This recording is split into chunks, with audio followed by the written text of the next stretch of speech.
ఎందుకు ఈ కార్యక్రమం ఏర్పాటు చేసుకోవాల్సి వచ్చింది?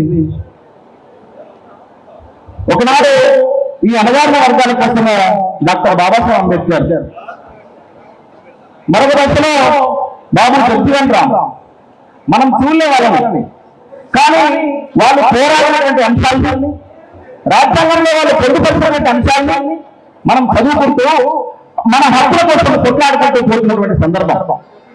కానీ మన కళ్ళ ముందే ఒక బాబు జగ్జీవన్ రామ్, ఒక డాక్టర్ బాబాసాహెబ్ అంబేద్కర్ ఇద్దరిని కలిపితే ఒక మహనీయుడు మహానుభావుడు మందకృష్ణ మాదిగ అని చెప్పేసి గుర్తు చేస్తాం సోదరులారా. మనం వాళ్ళు పుట్టిన టైంలో మనం పుట్టలే, వాళ్ళు మనం చూడలే, కానీ ఈ సందర్భంలో గౌరవ మందకృష్ణ మాదిగన్న పుట్టిన టైంలో, ఉద్యమాలు చేసిన టైంలో మనము పుట్టడము, అది కూడా ఈ తెలంగాణ గడ్డలో ఉండడము, అన్న చేయవలసిన తెలంగాణ ఉద్యమంలో అలాగే వర్గీకరణ ఉద్యమంలో నడవడం కూడా ఒక అదృష్టంగా భావిస్తూ అన్నకు హృదయపూర్వక జన్మదిన శుభాకాంక్షలు తెలియజేస్తున్న గట్టిగా చట్టంతోటి అందరం కూడా అన్నకు శుభాకాంక్షలు తెలియజేద్దాం. లక్ష డప్పుల కార్యక్రమం నిజంగానే మాకు చిన్నపాటి పోస్టులు అనౌన్స్ కాగానే నేను అన్నకు ఫోన్ చేసి అన్న ఒక 6 డప్పులకు న్యాయం జరిగింది అన్న, లక్ష డప్పులలో ఒక 6 డప్పులు పడ్డాయని చెప్పేసి అన్న.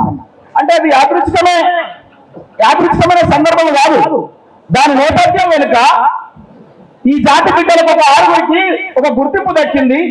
ఆ గుర్తింపు దక్కడం వెనుక లక్షలాది మంది మాదిగల్ని కలిగించడం కోసం లక్ష డప్పులు వేల గుంటల కార్యక్రమాన్ని, ఒక సాంస్కృతిక సమరాన్ని రూపొందించిన గౌరవనీయులు మందకృష్ణ మాదిగన్న నేతృత్వంలో ఈ జాతిలో ఉన్న బిడ్డలందరినీ కూడా ఈ లక్ష డప్పుల కార్యక్రమంలో భాగస్వామ్యం చేస్తూ ముందుకెళ్తున్నప్పుడు సమాజం అంతా అప్పుడే ఏర్చుకున్నది, సమాజం అంతా గుండె కట్టుకున్నది.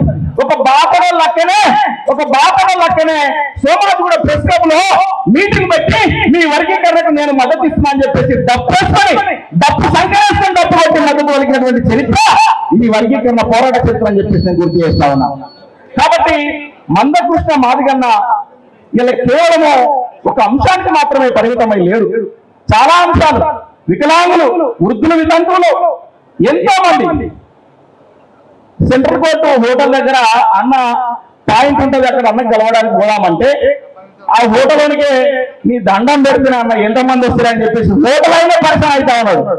కానీ నేను ఇలా ఒక అంశాన్ని గుర్తు చేస్తా ఉన్నా, సుప్రీంకోర్టు నుంచి జడ్జిమెంట్ మనకు పాస్ వచ్చిన తర్వాత మన వర్గీకరణ పోరాటానికి ఒక వేదిక అయింది సెంట్రల్ కోర్టు మాత్రమే అని చెప్పేసి నేను గుర్తు చేస్తా ఉన్నా. సెంట్రల్ కోర్టు అంటే హోటల్ మిత్రులారా కొన్ని వాటి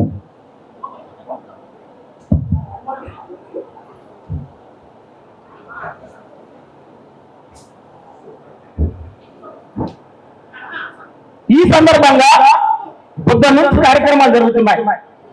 అసలు ఎవరికి కూడా చరిత్రలో ఎక్కడ కూడా ఇంత అద్భుతమైనటువంటి కార్యక్రమం పాటలతో దండవల్లి మందకృష్ణకు శుభాకాంక్షలు తెలియజేస్తూ జన్మదిన పుట్టినరోజు శుభాకాంక్షలు తెలియజేసే సందర్భాన్ని ఎక్కడన్నా చూసినామా?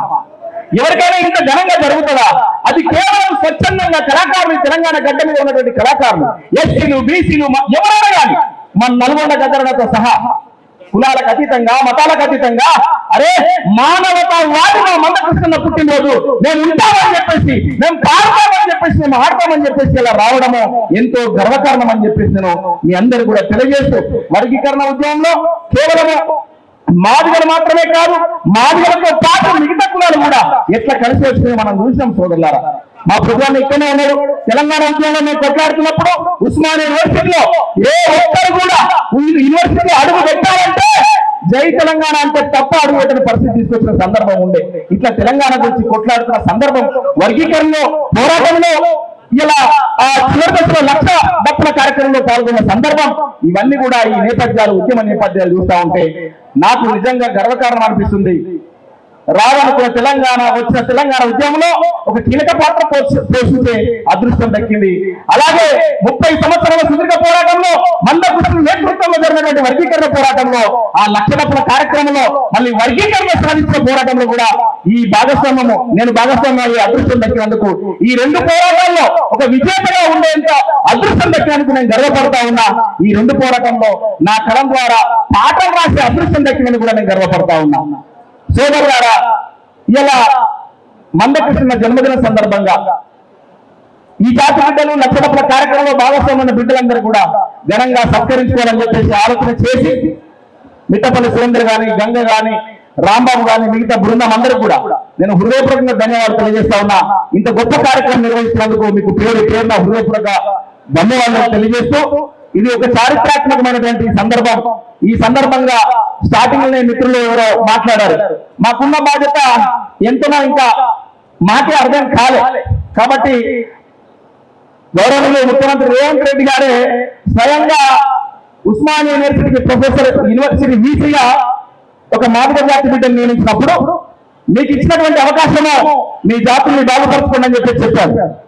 ఆయన ఆ జాతుల్ని బాగుపరచడానికి చేస్తుందో లేదో నాకు తెలియదు, కానీ నిజంగా 100కి 100 రూపాయలు ఏ అవకాశం వచ్చినా ఏ జాతికి వచ్చినా ఈ జాతి బిడ్డలకు ఉపయోగపడే విధంగా ఉంటామని చెప్పేసి మందకృష్ణ తమ్మునిగా మీ అందరి సాక్షిగా మాట ఇస్తూ ఇంకా మాకు నిజంగా ఈ చిన్న అంశానికి మాకు ఇంత గొప్ప ఘనంగా సత్కరించే అది కూడా అన్న చేతుల మీదుగా మొన్ననే అన్న పద్మశ్రీ అవార్డు తీసుకువచ్చిండు, రాష్ట్రపతి చేతుల మీద మనం చూసినాం.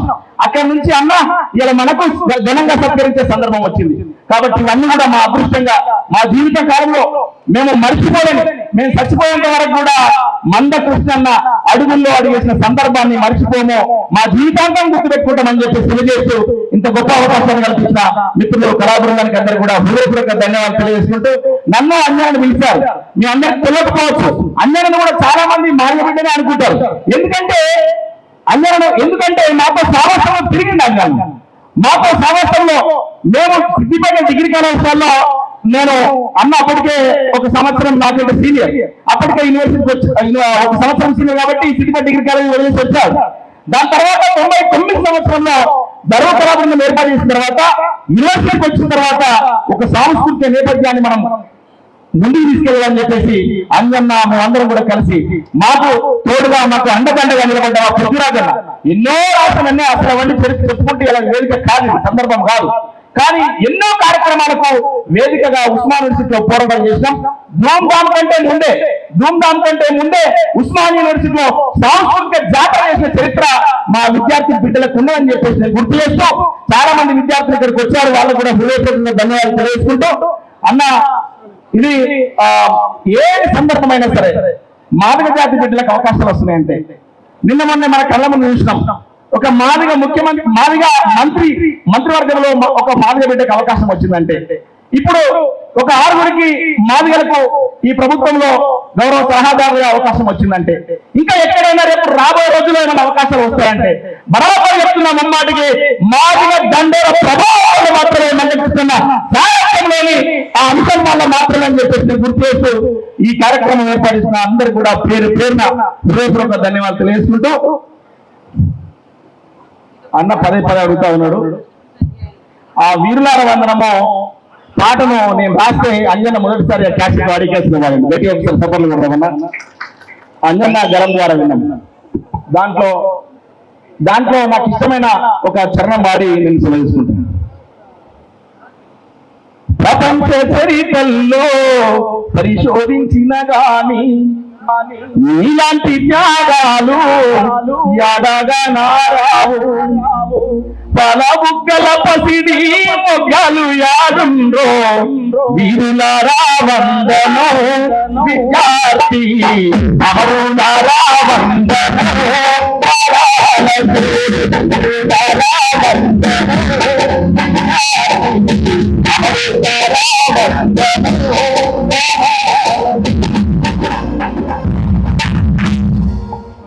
నిజంగా ప్రపంచ చరిత్రలో కూడా ఇట్లాంటి త్యాగాలు లేవు.